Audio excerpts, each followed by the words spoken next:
So let me, on behalf of the board and the staff of Belize Audubon Society, welcome you to Cockscomb Basin Wildlife Sanctuary.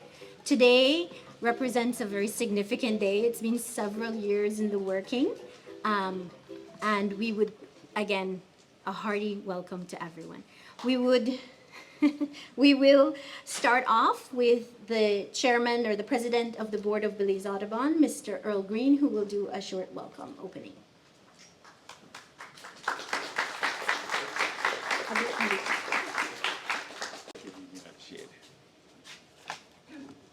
Good morning.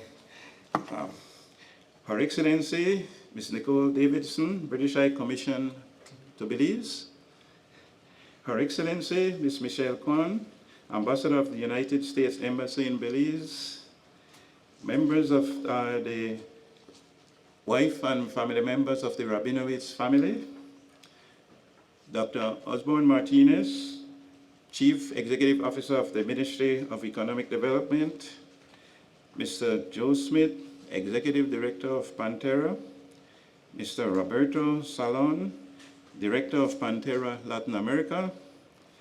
Dr. Bart Harmsen, Raphael Hugenstein, Allison Devlin, all directors of Panthera. And my apologies if I overlook anybody, because I noticed Panthera has quite a large delegation here today. Welcome to all of you. In particular, Mr. Greg Manocherian, please let me make some mistakes if I get some of these names wrong. Mr. Andrew Sabin, Mr. Michael Klein, friends and donors of the research building. We need to notice these people. They're the reason this is here today. Members of the board of directors of the Belize Audubon Society, the executive director and staff of the Belize Audubon Society, members and supporters, friends, guests, visitors, and I repeat, if I've overlooked anybody that should be recognized, my apologies. The Cockscomb Basin Wildlife Sanctuary is well known as the first jaguar preserve in the world.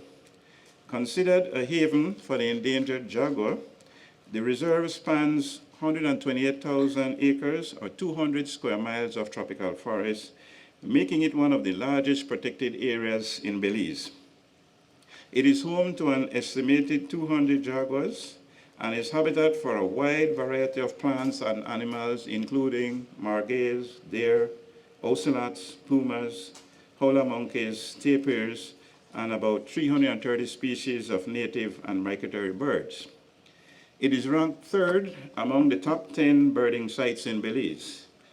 Besides being a habitat for birds and animals, this basin is a part of the headwaters of the South Stand Creek River system, while the Swayze and Monkey Rivers are farmed from runoff from the outer slopes of the Maya Mountains. This accolade of being the first jaguar preserve in the world is not an accomplishment that was gained easily or by accident. It is a result of years of investment of time and energy by a number of dedicated individuals and organizations who lobbied the government of Belize to protect the area. Foremost among them was Alan Rabinowitz, for whom we gather to pay tribute to today. Prior to its designation as a protected area, the Cockscomb Basin had a long history of timber exploitation. One of the earlier British expeditions was in 1927, when the intent was to access the timber resources in the area. We all know the role of logging in Belize's history and development. Logging occurred in the basin occasionally from the late 1920s until about 1984, but timber extraction concentrated on the high-value species like cedar and mahogany, a practice known as high grading. After the forest inventory was completed in 1977, the last license to extract timber was issued in 1979 to a company owned by the Smith brothers. Their timber harvesting activities followed the same practices as were the norm at that time across the country. Minimal investments were made in infrastructure such as road and stream crossings, just enough to allow removal of the felled logs while the dry season lasted. The Cockscomb Basin, located in south-central Belize, is one of the areas with high rainfall, so logging seasons are relatively short. The hilly terrain also restricted construction of roads. All these combined with the impact of past logging practices to result in diminishing returns for the company. At about the same time that the exploitation of the timber resources in the basin was dwindling, a nationwide study of the Jaguar was being initiated. Concern for the viability of Belize's jaguar population arose in the early 1980s when wildlife conservationists and government officials compared notes on the frequency of jaguar references found in hunting magazines. A graduate student was hired to estimate the jaguar population in the country, and he concluded that the highest density of jaguars ever recorded was here in the Cockscomb Basin. Based on those findings, the government of Belize subsequently declared the northeastern section of the basin as a no-hunting reserve. But wildlife experts were concerned that this designation did not sufficiently protect jaguars and other wildlife. Advocates continued to lobby the government until that designation was upgraded to Wildlife Sanctuary in 1986. Continuing advocacy led by people like Dora Ware, one of the founding members of the Belize Audubon Society, Dr. Archie Carr III, Assistant Director of Wildlife Conservation International, Dr. George Shallow, Director of WCI, and Dr. William Conway, General Director of the New York Zoological Society, supported by organizations such as Panthera and World Wildlife Fund, assisted in supporting the establishment of this area. It is through the perseverance of national and organizational and international organizations that the entire Cockscomb Basin was declared a wildlife sanctuary in 1990. In 1995, another section was added to create a connection between this and the Bladen Nature Reserve. The scientific investigation in Belize, led by Alan Rabinowitz, revealed that the Cockscomb Basin was a particularly important habitat for the jaguar, not only in Belize, but for the entire Central American region.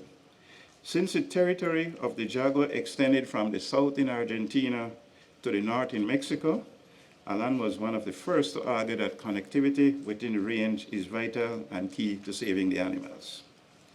In his book, Jaguar, One Man's Struggle to Establish the World's First Jaguar Preserve, Rabinowitz described how he arrived in Belize in the early 1980s and settled deep in the Cockscomb Mountains, converting a small logging shack into a semi-functional home and research center.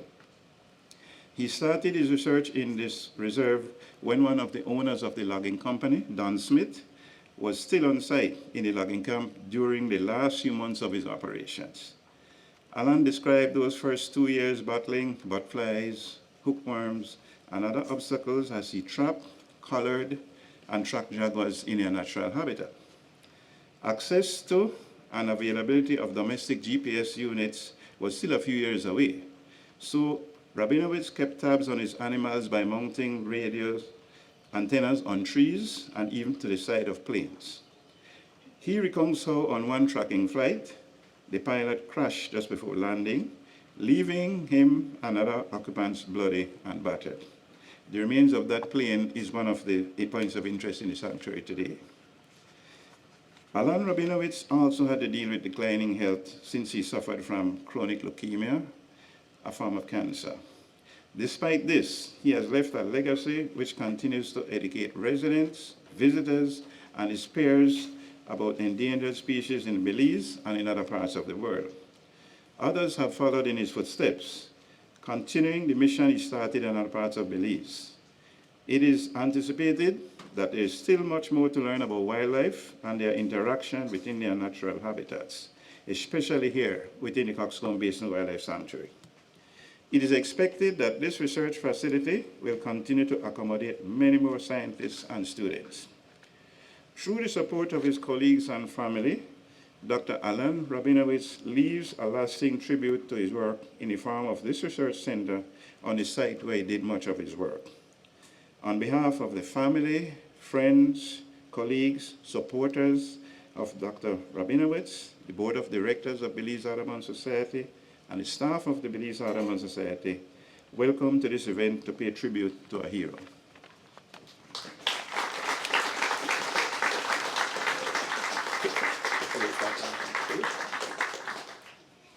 Thank you, Mr. Green.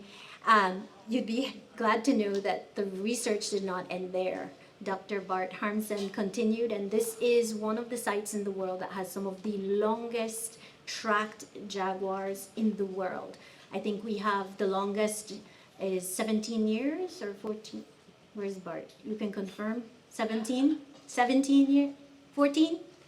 15. 15 years worth of jaguar research happening here. No, that's 20. 20 in total. But your jaguar age, we can follow through entire life cycles of certain species of jaguars. So it's a great spot for that purpose. It's very rare you actually see them. It's quite dense forest here, but those who have the privilege and have had the privilege, it is quite a sight to behold. We'll move on with our agenda, and we have guest speaker today, Ambassador Michelle Kwan from the U.S. Embassy, to say some words.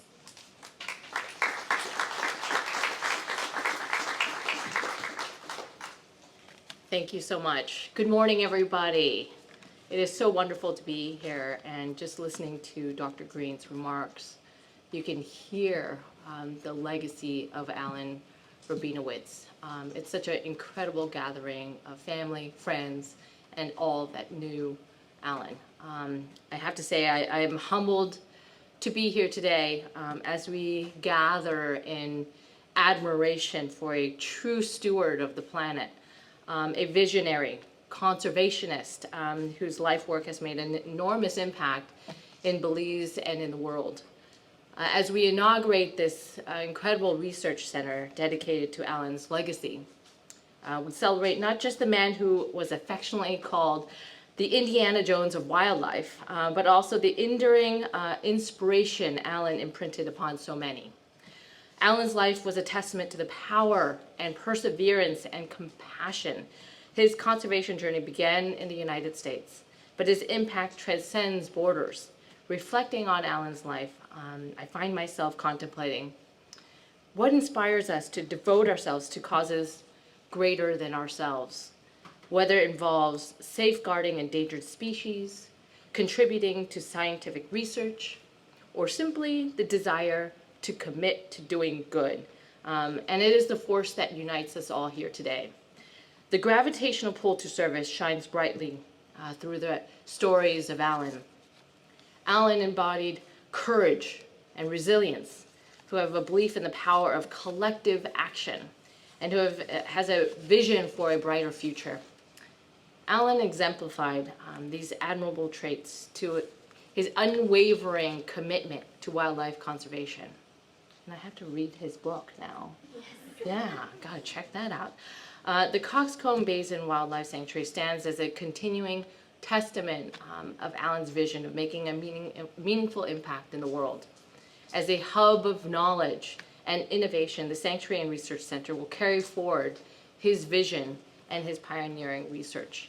Alan has shown us the importance of protecting not just individual species, but entire ecosystems, underscoring the vital role that every living creature plays in maintaining the balance of nature. I believe it is incredibly important to create spaces that foster collaboration and partnerships that contribute to our understanding of our precious planet. These spaces, like this research center, help encourage engagement as well as inform the shape policies to safeguard our natural heritage for future generations. By supporting thriving wildlife populations and protecting ecosystems, we build a foundation for ecotourism, agriculture, and job creation, ultimately contributing to the economic prosperity for Belize. So as we carry forward the torch, as Alan's life work, and embrace the responsibility of being guardians of our planet, we must preserve and protect the natural world. And we must stand committed to something greater than ourselves, just like Alan did. We can create positive ripples that really resonate far and wide, and together we can achieve a sustainable future for our planet, for all its inhabitants. Thank you very much.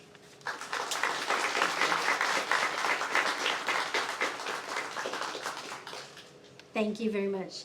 So as we move along, we are talking about the great science contributions that Alan has made, but we also can talk about the great relationships that he formed when he was here. His book does highlight some of those, and today we have women from the Maya Center Women's Group.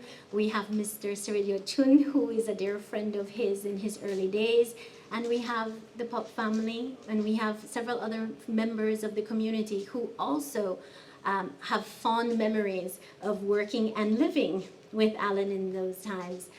But we really would like to take this time for the family and friends of Dr. Alan to give some words. Today we honor the memory of a remarkable person, Alan Rabinowitz, husband, father, dear friend, world-renowned scientist whose passion and dedication to wildlife conservation touched so many. As we gather at Cockscomb, which he cherished, we remember the impact he made and the legacy he leaves behind. Alan's love for wildlife was evident from a very young age. His passion studying biology led him to discover his life's purpose, protect and preserve the natural world. Through decades, that's okay. Thank you.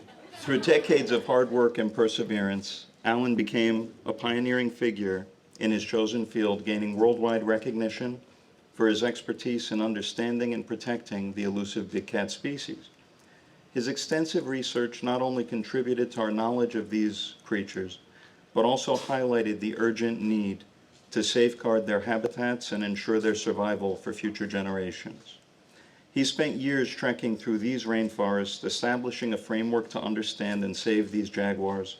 He encountered countless adversities and complex issues, yet his determination never wavered. His early efforts led to the establishment of this place, right here. He documented and published this and other journeys leading to worldwide recognition. From his early success, Alan went on to protect millions of acres around the globe. Beyond his scientific accomplishments, his compassion, empathy, touched the lives of everyone he encountered. His warmth and humor, combined with his deep respect for nature and its inhabitants, made him a mentor and a friend to so many, a source of inspiration for conservationists, and the dedication to his cause remains a beacon of hope for those who continue. Today, as we place his ashes and memorialize the center built in his honor, we acknowledge that his spirit lives on in the hearts and minds of those who are fortunate enough to know him. His ashes return to the land that ignited his passion, but his influence extends far beyond these borders. We honor Alan's memory by embracing what he held dear. We aspire to protect the precious wildlife and ecosystems he fought to protect. His legacy will forever remind us that with dedication and compassion and a shared commitment, we can all make a difference. To Alan, it's been some things I'd like Alan to hear. It's been 5 years since you passed. You've been sorely missed. At times it surprises me how much. The world has changed. Climate issues are compounding, wildfires are raging, the seas are rising, and leaders are slow to react. A pandemic shut down the planet, and it now seems like a distant memory. Your dear friend Howard Quigley passed. We'll share some of his ashes with yours so you remain together in both life and death. Personally, Michael and I are closer, and while it's not the same with you gone, it works well and is growing. I connected with Jeff Trandle, your friend, and he is a new friend. Andy and my friendship has grown tremendously, and he's mentoring me on how to be a better human being, which, if you know, Andy is a little scary. Most importantly, Day, Alana, and Alex are thriving. And when I recently visited Day and asked permission to take the sentimental shirt I gave you back, she took me to your closet, and I was shocked to find all your clothing still there as if you were still living. If this happened to me, my wife would leave no trace of my existence within a week. From here forward, Day, you need to clean the closet. I've taken the shirt which I'm wearing. I'm still wearing the bracelet, the one you gave me I never wore in your lifetime, and since you passed, I can't take it off. You will continue to be missed, and we will all move forward as you would have wanted, with you in our hearts. May your family and friends prosper, and your spirit forever roam the lands you dedicated your life to preserve. Rest in peace, my friend. What an honor to be here today. It's I kind of like to speak impromptu, but Greg kind of said it all today. So happy I'm getting to see Celissa, Alex, and Alana twice in 2 weeks. They showed up unexpectedly to a benefit at a museum in Bridgehampton, and I was shocked to see them. And I got to tell you that Greg should know this, that Alan really brought Greg and I much closer together. And Greg only told you half the story. He was in the hospital, sleeping in the hospital every day at Sloan Kettering. He had a bed there. He was such an amazing friend. I was at the hospital, but nothing like Greg. I didn't sleep there, but I facilitated. I'm very involved with cancer. I flew Alan down to ND Anderson, Dr. Keating, the #1. The biggest problem Alan had was not the leukemia.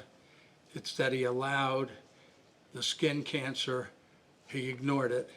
And Alan was, if you had to met him, he was a big, tough guy. I mean, we would talk about days wrestling. Him and I had made a lot of plans together. I'm actually wearing my frog shirt in his honor. These are all frogs, a lot of which Alan saw here. People don't realize Alan, in addition to jaguars, he loved frogs, snakes, lizards, and bears. Anything biodiverse. I mean, he was, if you didn't know him as a scientist, you would think he was a gangster because he was such a big, tough, rugged guy. He loved to wrestle. Him and I had a lot of plans together.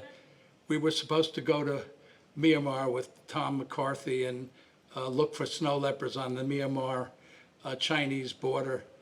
He was all set to go. I was all set to go. Next, you know, I have a heart attack and he has appendicitis. But I got to tell you, Greg was the most amazing friend I've ever saw to any human being. What he did was beyond, you couldn't imagine it, anybody. And it's a real pleasure to be here. I love Celissa and Alex. We've been, what Alan wanted Greg and I to do is to kind of look after them and try to help them. You know, I got him, Alex, a job in Congress. And then next we're going to help Alana get into medical school, hopefully, at some point in her life. Good morning. Ladies and gentlemen, we gather here to remember Alan Rabinowitz, a remarkable man who wore many hats, a brilliant scientist, a captivating author, a fabulous husband and father, and a dear friend. His insatiable curiosity led him to explore nature, while his elegant words touched the hearts and minds of countless readers. Most importantly, his passion for nature and the planet led him to become an effective warrior in the fight for conservation, particularly for the large cats. Alan was a wonderful friend, and we will all miss him. It is said sorrow is the price of love, and it has never been more true than right here. As we bid farewell, may his legacy inspire us to continue seeking knowledge and embracing the wonders that surround us. Thank you. Hello everyone, good morning. I want to start by greeting Alan's dear family, Salisa, Alana, Alex. I also want to salute the distinguished members of the Belize government, the US Ambassador, British High Commissioner, the good partners from BAS that has helped us with organizing all of this and making also the research center.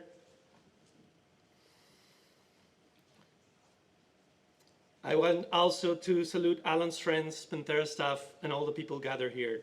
I want to express our special gratitude to Alan's dear friends, Andy Sabin, Greg Manocherian, Michael Klein, that are here with us and that make this research center a reality, with Tom Kaplan, who deeply apologized for not being able to join us here today. Again, they made this research center a reality. I'm very pleased to be able to celebrate Alan's legacy with all of you. This was something that his dearest friend, the late Howard Quigley, put his heart and hard work for many years in Alan's honor. I'm sure Alan and Howard are with us today, grinning, perhaps sharing a glass of whiskey and a cigar, and making jokes between each other. What better place to celebrate the legacy of Panthera's co-founder and source of inspiration to us all, Dr. Alan Rabinowitz, than Cockscomb Basin Wildlife Sanctuary in Belize. Cockscomb, as you know, had a very special meaning in Alan's life, as this was the first place where he studied jaguars, a species very close to his heart. His research in Cockscomb led the way to the protection of this area as the first jaguar preserve in the world. His passion for jaguars was later shared with other cats and other wildlife, which led to pioneer research in remote parts of the world. However, Alan was not satisfied with research. He knew that if wildcats' future was to be secured, he needed to guarantee the official protection of natural areas they lived in, areas that provide so many benefits to us humans. Alan's desire was to give a voice to the voiceless, the wild animals that share the world with us. The voice he secured for them was so loud that it resounds now in an army of researchers, including myself, partners, governments, and others, which inspired in his deeds are fighting to conserve jaguars and biodiversity in general, protect the forests, and make a better place out of this world. His greatest legacy was the multiplication of his dreams and passion in many people. Those dreams and passion will live on in all of us. I want to end up by sharing this quote from one of his books, Jaguar, One Man's Struggle to Establish the World's First Jaguar Preserve, which I read many years ago. I reread for this occasion. There are many quotes that you can be sharing today, but I selected this one. When the jaguar no longer walks the forest, there will never be anything on earth like it again. This is so true. Let's make sure that doesn't happen. Before I end, I just want to say that we bought this mask from the Boruca ethnic group in Costa Rica when Alan was supposed to visit back in 2017, I think. Due to health issues, he wasn't able. We saved it, to find the best place and location to do it. We've saved it for this special occasion now so that Salisa, Alana, and Alex can remember him always, and that they know that there's an army of us there, inspiring his passion. Thank you. Hello, everybody. Rabinowitz families, all the people who made this possible. And I'm here to basically just tell you the story of what it means when a city boy from Amsterdam reads Alan's book. It was 1994, and I'm just a student there, loving cats and wilderness, and I'm not very familiar with that. And suddenly, what better book to start with than a book that's called Jaguar, when you're interested in the neotropics. And my 24-year-old mind was just racing. This is the Indiana Jones of conservation, tells a story that's just the dream of any young boy, young man who's there.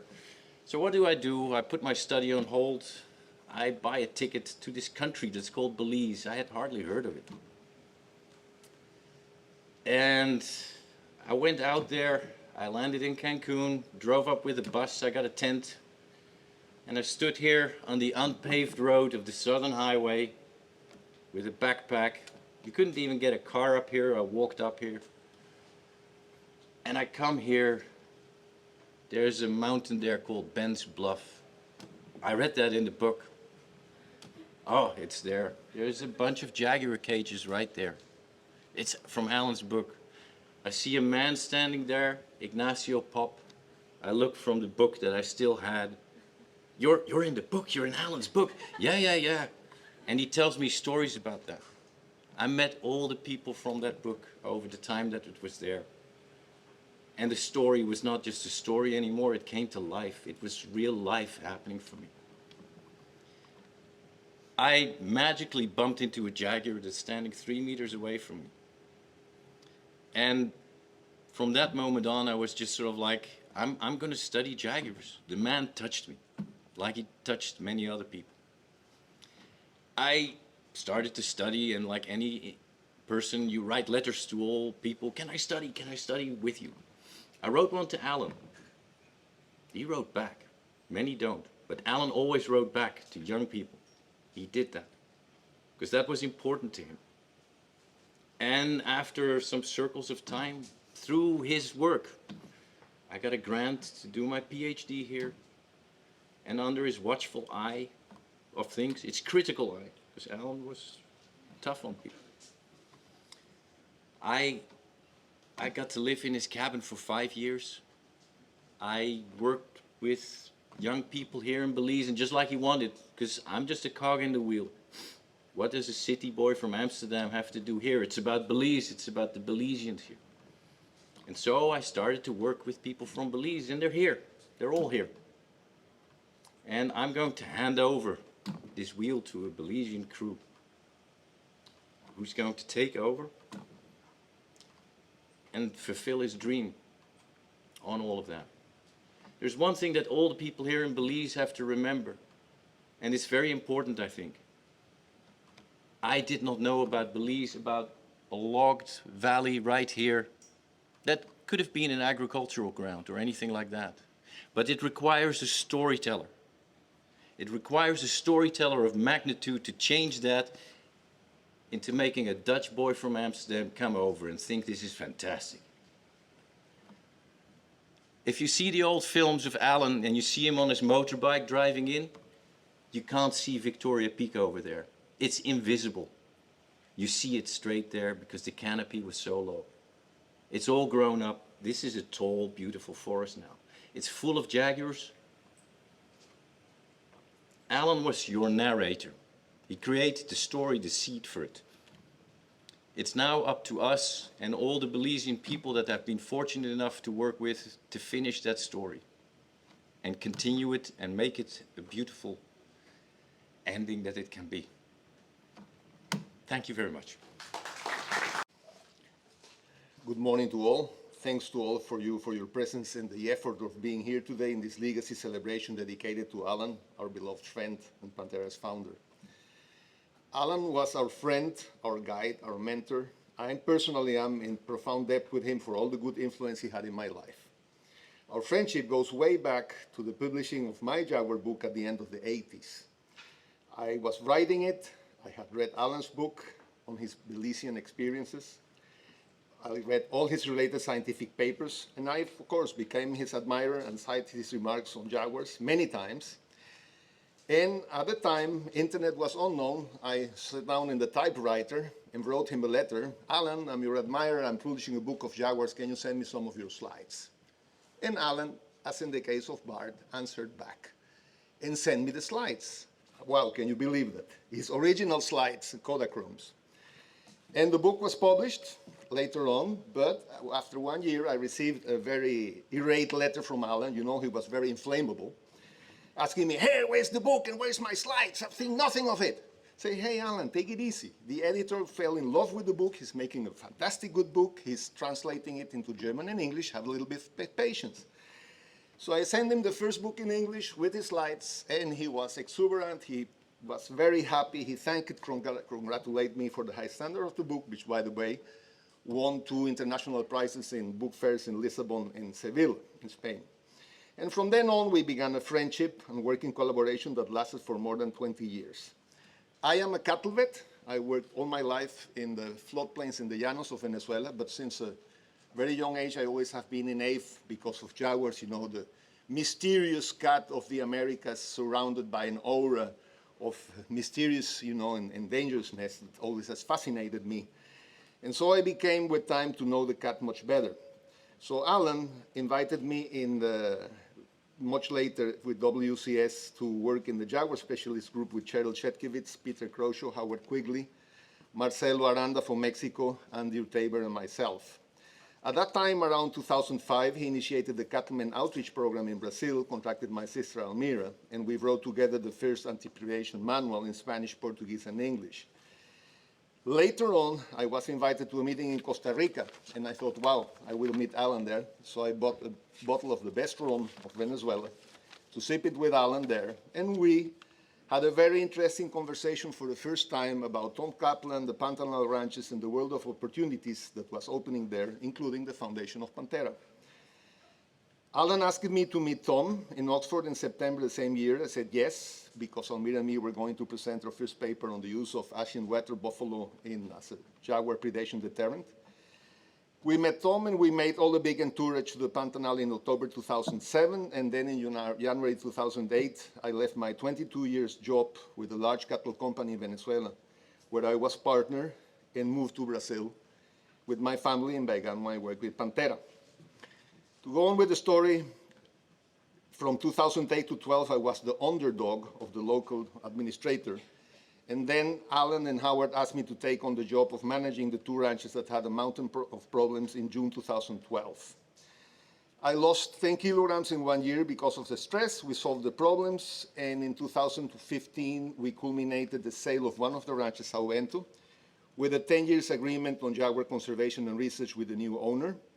We were able to acquire Fazenda Jofre Velho, at 10,000 hectares, which is 25,000 acres of property of unchanged Pantanal in the Porto Jofre area.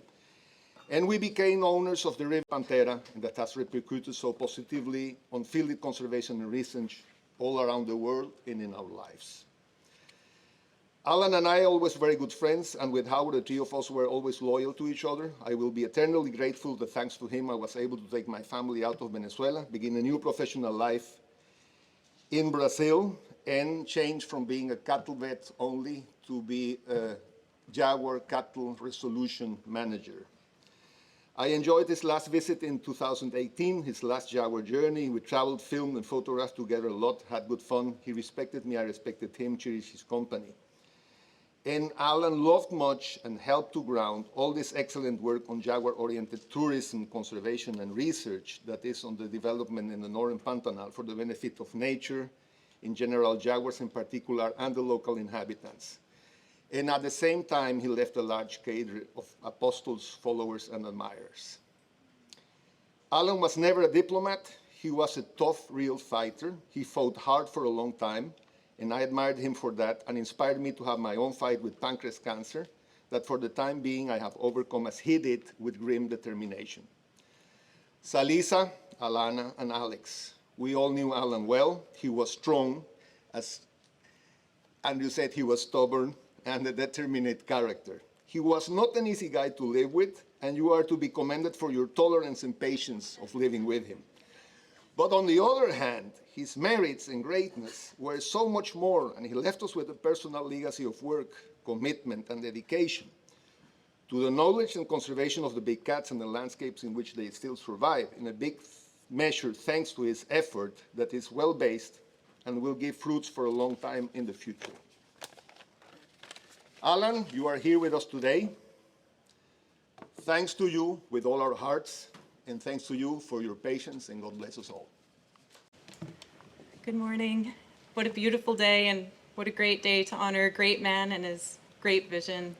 And as you've heard from his friends, colleagues, people whose lives he's touched over so many years, he was a man with a vision that he was focused on communicating and bringing everyone to understand the need to protect not just jaguars, but wildcats and their habitat.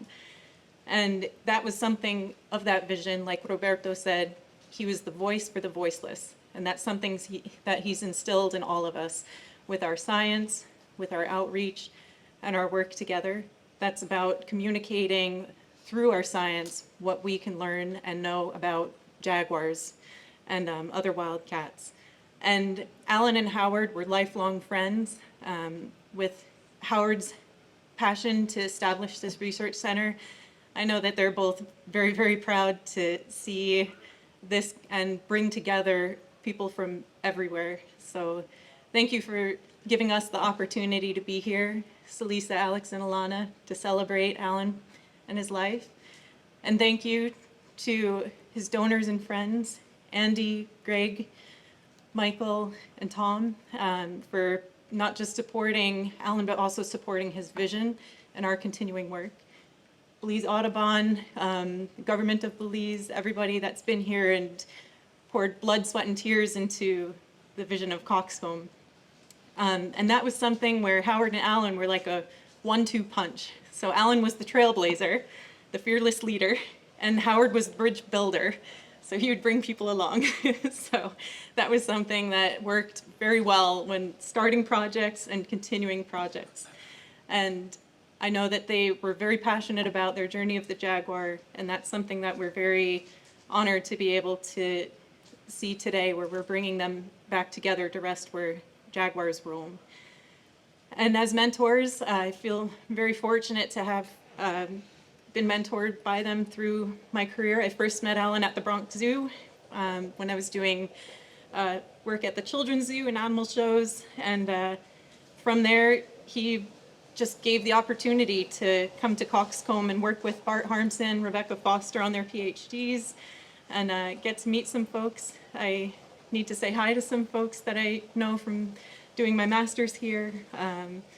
And with that, it was something that brought me to Belize and then to the Pontinol with our Panthera Brazil team.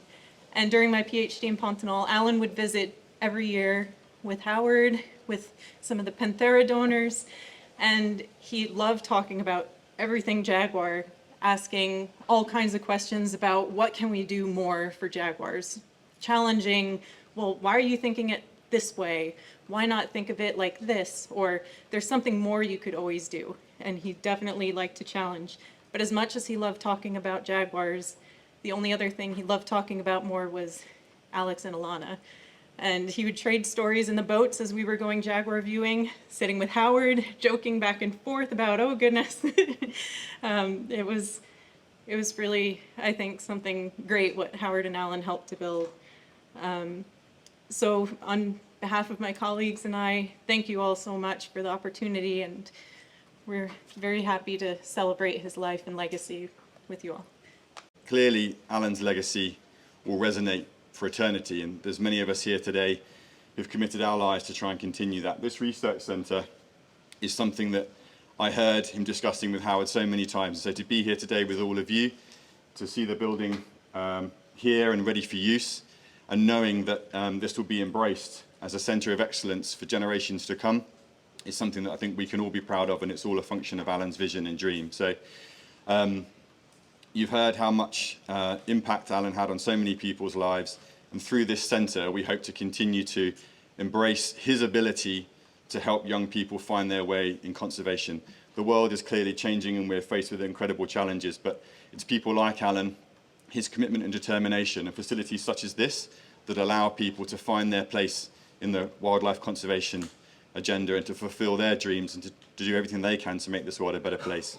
So I think we very much look forward to opening this facility today and to working together with the team here in Belize and around the world to fill this centre with generation after generation of inspiring young conservationists wanting to take their place somewhat in Alan's footsteps to do the best we can for jaguars and all wildlife conservation. So thank you very much.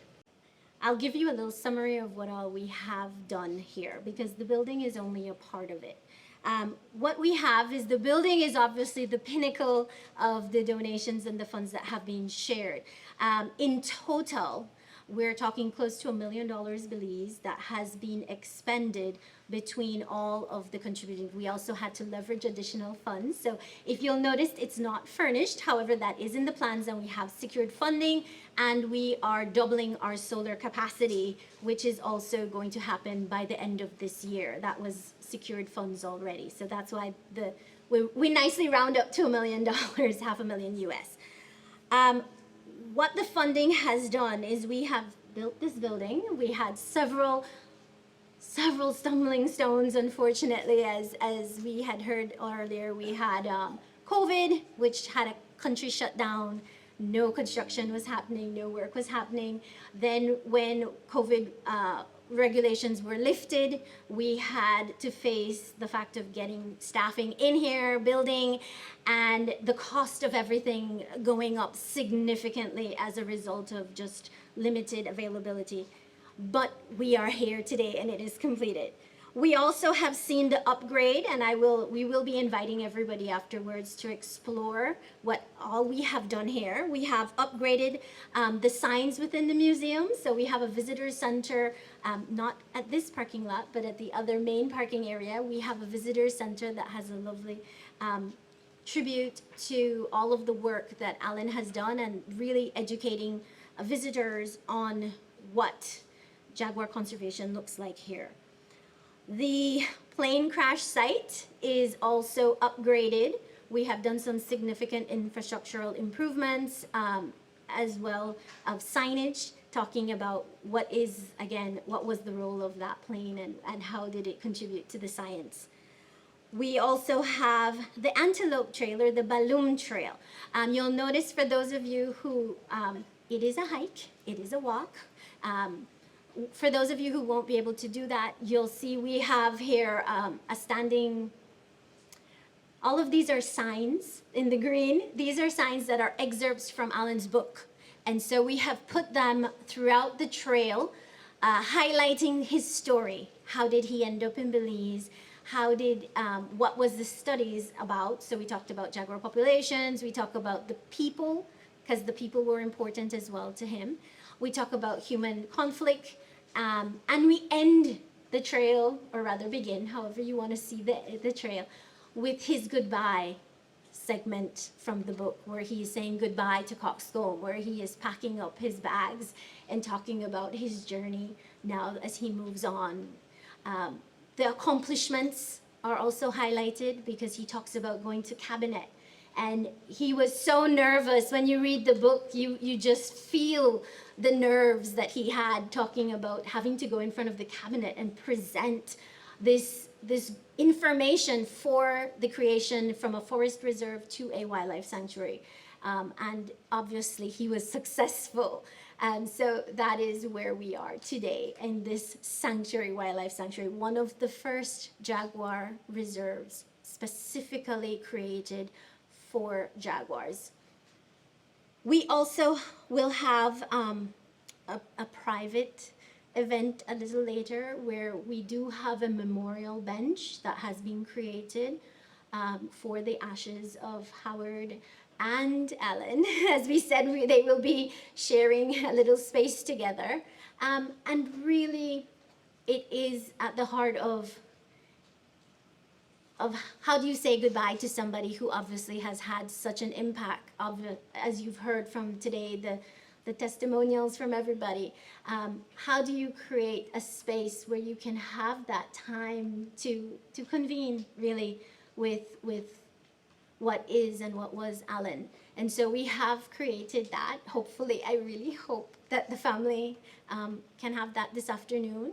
And it is a home, right? We have tried to make this a home for his ashes, and a little part of Howard. I was much closer to Howard than Alan. I met Alan once in 2018, I believe, when he was doing his rounds.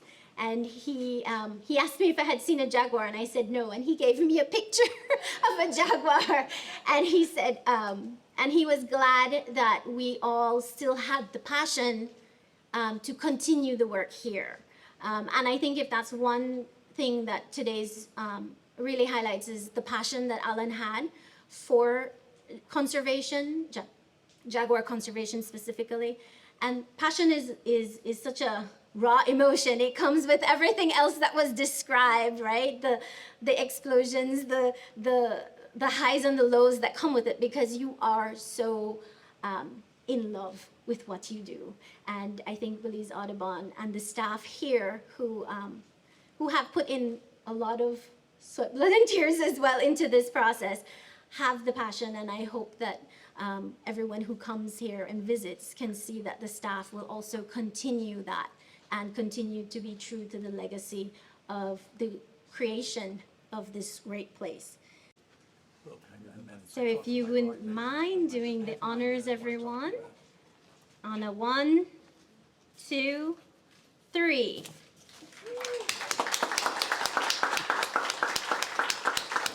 So we welcome everybody to the Dr. Alan Rabinowitz Research Centre. Thank you.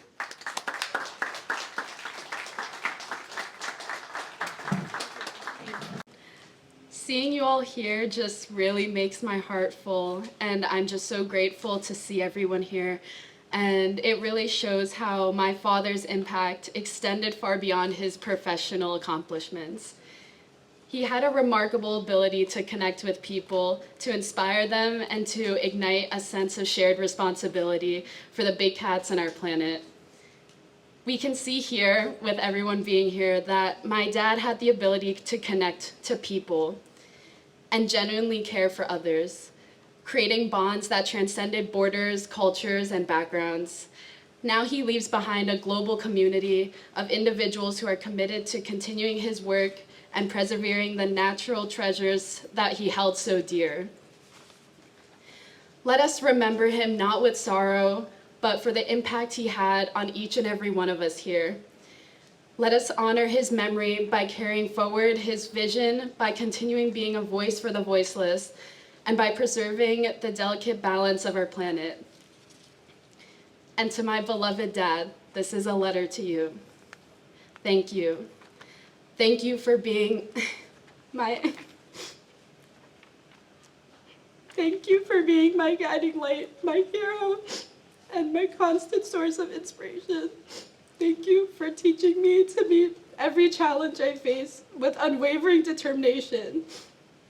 To my dad, who laid in the hospital bed while getting treatment, and a nurse and doctor walked in, and the first way he introduced me to them, he told them, "This is my daughter, and she's going to Columbia University." I just want to say I made it. And I still have a long way to go, but your unconditional love and support is the strength I live on to pursue my own dreams, just as you did for your own passion. Your legacy will forever live on in the countless of lives that you touched and the world that you helped protect. And also that swim across the Pontinal River that you told me you would do with me and Howard. Despite the crocodiles, I will swim that for you, both you and Howard, one day. And if I get bitten, it's your fault. Rest in peace, knowing that your spirit will continue to guide us as we strive to safeguard the wonders of our natural world. I love you. Thank you.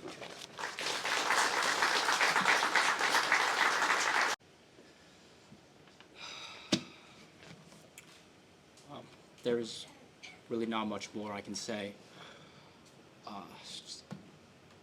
After all those beautiful words that everybody has just said, I'll attempt to make this short and sweet so we can get out of this punishing heat and start walking some more in the punishing heat. I would like to start off by sincerely thanking the government of Belize, BAS, as well as Panthera, for which this day would not have been possible without them. I would also like to express thanks on behalf of my family to everyone who has shared their thoughts and memories of my father. Finally, I would like to give my deepest thanks to everyone present for being here today, not only to celebrate the life of my father, but the life of his colleague, Howard Quigley, for both of whom had dedicated the entirety of their lives to protecting the world's jaguars.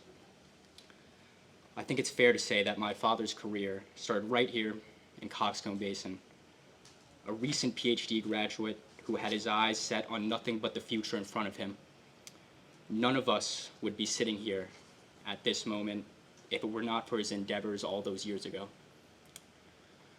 My father and Howard were tireless advocates for big cats, working to safeguard the most vulnerable ecological communities. But they did not only just provide protection and defense to the world's wildcats, they provided hope and meaning to the lives of the people around them through these efforts. Alongside their unwavering commitment to big cats, they showed up for all of us as a caring father, a loving husband, and an unforgettable friend to many. How blessed we are to have known these people that have such passion and purpose throughout their lives. They set the truest example to us all and were the embodiment of working towards something larger than any single individual. They demonstrated that we are responsible for the things that we do, but we are also responsible for the things that we do not do. The existence of jaguars that my father had worked so hard to preserve for future generations continues to rely on the decisions that we make today and will make tomorrow. My father was a part of something and allowed people around the world to take part in something greater than themselves. To do good for the benefit of humanity and ensure that we leave a world with jaguars for those that come after us. Thank you. Hi, everybody. I'm so glad that everybody is here, and I'm truly grateful for everyone to make their way to come here. I know that is really not easy to come, but anyway, like Alex said, I have no more word to say from what everybody's saying. Is all beautiful and touching. All the memories that they share it's unbelievable. I'm really, touched by everybody and grateful for everyone, their friendship, their dedication, their vision of trying to make everything's better, not just for the jaguar, for their habitats and the community. That's what Alan's vision, that he used the jaguar and he loved the jaguars and he loved the big cats, but his vision is he wants everything to be living in harmony and in the good inspiration. But anyway, I want to point out something. When the first time he came to Belize, he had $700 from George Schaller to come, and they said, you go to Belize, and just like most Westerners, then he has no idea where Belize is. He has to look it up, and he said, how do I get there?